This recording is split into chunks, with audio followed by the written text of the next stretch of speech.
5 कहानियां जो आपको अपने लक्ष्य तक ले जाने को मजबूर कर देगी। एक बार एक व्यक्ति ने महान फिलोसोफर सुकरात से पूछा कि सफलता का रहस्य क्या है? What is the secret of success? सुकरात ने उस इंसान को कहा कि वह कल सुबह नदी के पास मिले, वहीं पर उसे अपने प्रश्न का जवाब मिलेगा। जब दूसरे दिन सुबह वो व्यक्ति नदी के पास मिला तो सुकरात ने उसको नदी में उतरकर नदी गहराई की गहराई मापने के लिए कहा। वो व्यक्ति नदी में उतरकर आगे की तरफ जाने लगा। जैसे ही पानी उस व्यक्ति के नाक तक पहुंचा, पीछे से सुकरात ने आकर अचानक से उसका मुंह पानी में डुबो दिया। वो व्यक्ति बाहर निकलने के लिए झटपटाने लगा, कोशिश करने लगा, लेकिन सुकरात थोड़े ज्यादा स्ट्रांग थे। सुकरात ने उसे काफी देर तक पानी में डुबोए रखा। कुछ समय बाद सुकरात ने उसे छोड़ दिया और उस व्यक्ति ने जल्दी से अपना मुंह पानी से बाहर निकालकर जल्दी जल्दी सांस ली। सुकरात ने उस व्यक्ति से पूछा, जब तुम पानी में थे तो तुम क्या चाहते थे? व्यक्ति ने कहा, जल्दी से बाहर निकलकर सांस लेना चाहता था। सुकरात ने कहा, यही तुम्हारे प्रश्न का उत्तर है। जब तुम सफलता को उतनी ही तीव्र इच्छा से चाहोगे जितनी तीव्र इच्छा से तुम सांस लेना चाहते हैं, तो तुम्हें सफलता निश्चित रूप से मिल जाएगी। 2. अभ्यास का महत्व। प्राचीन समय में विद्यार्थी गुरुकुल में रहकर ही पढ़ा करते थे। बच्चे को शिक्षा ग्रहण करने के लिए गुरुकुल में भेजा जाता था। बच्चे गुरुकुल में गुरु के सानिध्य में आश्रम की देखभाल किया करते थे और अध्ययन भी किया करते थे।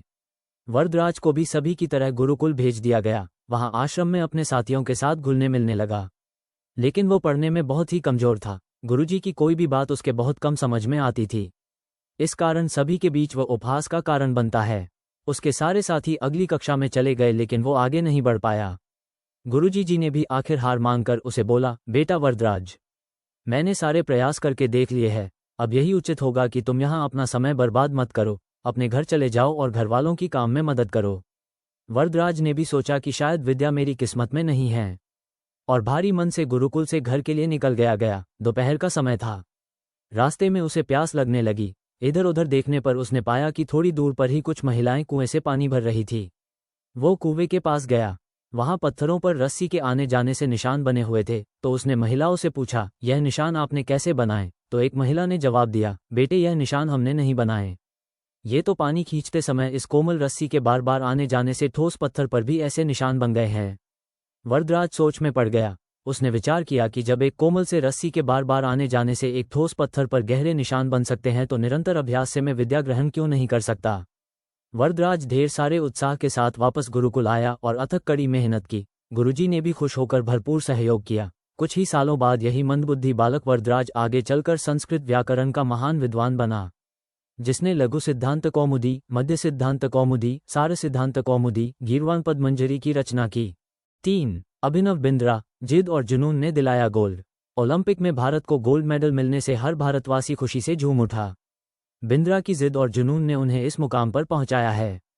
बैंकॉक में हुए वर्ल्ड शूटिंग चैंपियनशिप में बिंद्रा की टीममेट रही इंटरनेशनल शूटर श्वेता चौधरी ने कहा कि बिंद्रा ने जो कहा वो कर दिखाया। श्वेता मामूली अंतर से ओलंपिक टीम में जगह बनाने में नाकाम रहीं। श्वेता ने बताया कि बिंद्रा ओलंपिक गोल्ड के लिए पिछले 4 साल से अनवरत मेहनत कर रहे थे। बिंद्रा ने जो कहा वह कर दिखाया। 4. भारत रत्न प्राप्त डॉक्टर APJ अब्दुल कलाम। अब्दुल कलाम का जन्म 15 अक्टूबर 1931 को तमिलनाडु के एक गांव धनुषकोडी में हुआ था। इनके पिता मछुआरों को किराए पर नाव देते थे।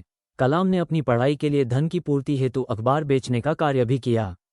डॉक्टर कलाम ने जीवन में अनेक चुनौतियों का सामना किया। उनका जीवन सदा संघर्षशील रहने वाले एक ऐसे व्यक्ति की कहानी है, जिसने कभी हार नहीं मानी तथा देशहित में अपना सर्वस्व न्योछावर करते हुए सदा उत्कृष्टता के पथ पर चलते रहे। 71 वर्ष की आयु में भी वे अथक परिश्रम करते हुए भारत को सुपर पावर बनाने की ओर प्रयासरत थे।